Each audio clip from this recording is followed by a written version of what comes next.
ada indikasi kuat terjadinya investasi fiktif yang sudah ramai di pemberitaan begitu. Betul ya Pak ya? Investasi fiktif 1 triliun. Berarti kalau saya boleh katakan dengan tadi kenapa saya minta dijelaskan ini uang siapa, pekerjakah atau mereka yang seperti di asuransi komersial, ternyata uang ini adalah uangnya para pekerja yang bekerja pada negara. Dari Sebelum sahabat ASN melanjutkan menonton video ini, silakan sahabat ASN untuk subscribe channel ini. Karena setiap bulannya kami akan memberikan bonus pulsa untuk 2 orang sahabat ASN jika channel ini sudah mencapai 100.000 subscriber. Assalamualaikum warahmatullahi wabarakatuh. Salam sejahtera untuk kita semua. Om Swastiastu, Namo Buddhaya, salam kebajikan, rahayu. Yang kami hormati pimpinan dan anggota Komisi 6 DPR RI, yang kami hormati PLT Direktur Utama PT Taspen Persero beserta jajarannya, hadirin yang hadir di dalam rapat Komisi 6 DPR RI. Menyambung dari beberapa teman terdahulu, tapi sebelumnya izin pimpinan, saya minta dipaparkan skema tadi terkait beberapa jaminan kecelakaan kerja, program tabungan hari tua, program pensiun, program jaminan kematian, cost sharing antara pekerja dan pemberi kerja, itu presentasenya seberapa Pak? Izin boleh pimpinan?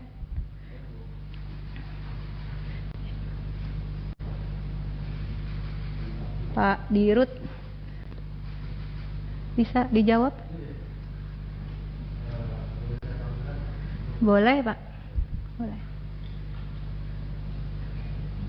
Supaya jelas ini, karena ini bergerak di asuransi tapi sebetulnya bukan mencari nasabah seperti Pak Hendrik katakan tadi.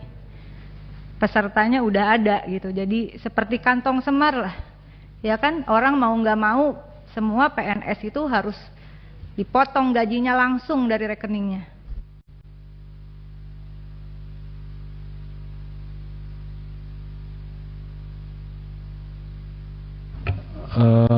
Untuk detailnya, Bu Rike, mohon izin nanti mungkin bisa dijawab oleh Pak Direktur Operasional. Izin pimpinan, Saya juga boleh, nggak apa-apa sih. Jangan nanti Pak, karena Oh, iya, boleh, karena boleh, uang yang diakumulasi ini kan yang diinvestasikan.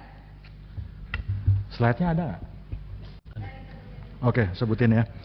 Jadi untuk THT itu rinciannya adalah 3,25% dari gaji pokok plus tunjangan istri, suami dan anak. Ya, kemudian untuk JKK, ya, itu dari pekerja. JKK 0,24%. 0,24% dari dari gaji pokok. Tunjangan dan anak. No, gaji pokok. Gaji pokok dari pekerja atau ada cost dari sharing? Pekerja. Dari pemberi kerja, sorry. Dari pemberi kerja. Pemerintah berarti ya? Ya. Terus JKM 0,72. JKM 0,72 dari gaji pokok, ini juga dari pemberi kerja. Oke, terus ada lagi? THT 3,25% dari pekerja. Ini pensiunnya. Ini pekerja. Jaminan kematian, jaminan kecelakaan kerja, jaminan tabungan hari tua, pensiun. Nah, pensiunnya 4,75% dari gaji pokok plus tunjangan. Dari pekerja berarti? Ya. Nggak ada dari pemberi kerja? Enggak. Oke. Terima kasih pimpinan, saya lanjutkan. Jadi ini clear juga ke publik bahwa yang dikelola oleh dana Taspen sebetulnya bukan seperti bisnis asuransi pada umumnya begitu ya. Tapi ini adalah uang dana amanah kalau kita sebut di dalam skema jaminan sosial, dana amanah, cost sharing antara pekerja dan pemberi kerja begitu.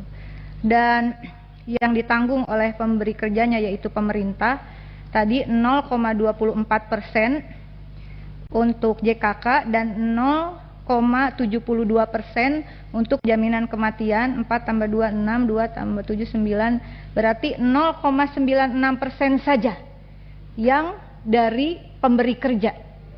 Betul kan Pak? Sisanya 3,25% plus 4,75%, 25 tambah 10, 8%. 8% itu adalah dari gaji pekerja, baik itu PNS begitu. Lalu apalagi Bapak? Pejabat negara, anggota DPR dan DPRD ya. Jadi ini adalah uang potongan gaji mereka yang bekerja pada negara. Uang ini lalu diinvestasikan. Nah, koreksi kalau saya salah, saya ingin menanyakan visi dan misi dari Taspen ini apakah masih sama atau sudah berubah. Visi, menjadi perusahaan asuransi sosial dan dana pensiun yang unggul, terpercaya dan berkelanjutan demi mewujudkan kesejahteraan peserta untuk meningkatkan nilai ekonomi dan sosial Indonesia. Masih? Alhamdulillah masih. Kemudian misinya memastikan terwujudnya layanan terbaik dan investasi yang andal serta kepemimpinan inovasi bisnis dan transformasi digital dengan SDM yang amanah, kompeten, saya ulangi, amanah, kompeten, harmonis, loyal, adaptif, dan kolaboratif. Kita kembali ke visi. Pimpinan dan anggota izin, ini adalah perusahaan asuransi sosial, bukan asuransi komersial. Betul ya Bapak ya? Asuransi sosial. Artinya sistemnya saja yang untuk seperti komersial, tetapi prinsip di dalamnya adalah asuransi sosial. Kenapa demikian? Karena dana yang dikelola adalah dana amanah, dana dari para pekerja, bukan seperti asuransi komersial, asuransi swasta yang dia memang orang yang ingin mengasuransikan di luar potongan upahnya, misalnya seperti itu. Nah, oleh karena itu kebetulan PLT Dirut Taspen ini adalah sebelumnya pernah menjabat Dirut PT Bahana Pembina Usaha Indonesia Persero, Dirut PT BRI Dana Reksa Investment Management, bukan? Tapi yang jelas Direktur Investasi PT Taspen. Maaf ya, yang dua berarti bukan. Jadi Direktur Investasi PT Taspen. Kebenaran Pak. Nah, dana-dana yang diakumulasikan tadi Bapak, saya kira di sini berarti ada 108,69 triliun yang untuk THT, tabungan hari tua, yang potongan 3,25% ya, betul ya. Kemudian yang iuran pensiun juga itu dana dari potongan pekerja 4,75%. Saya langsung saja ingin menyampaikan sama sebetulnya seperti rekan-rekan yang lain. Ada indikasi kuat terjadinya investasi fiktif yang sudah ramai di pemberitaan begitu. Betul ya Pak ya? Investasi fiktif 1 triliun. Berarti kalau saya boleh katakan dengan tadi kenapa saya minta dijelaskan ini uang siapa, pekerjakah atau mereka yang seperti di asuransi komersial, ternyata uang ini adalah uangnya para pekerja yang bekerja pada negara dari atas sampai bawah Pak ya. Jadi jangan dibayangin hanya pejabat negara di level atas. Totalnya berapa sekarang? 3, berapa juta Pak? Total 7,6 juta 11.277 dari atas sampai bawah. Potongan gaji orang yang bekerja, saya ulangi lagi Pak ya. Potongan gaji orang yang bekerja sampai level bawah. Yang bayangin jabatannya ya gajinya gede, Bapak, supaya punya imajinasi yang sama nih, karena saya yang ngotot minta penjadwalan taspen.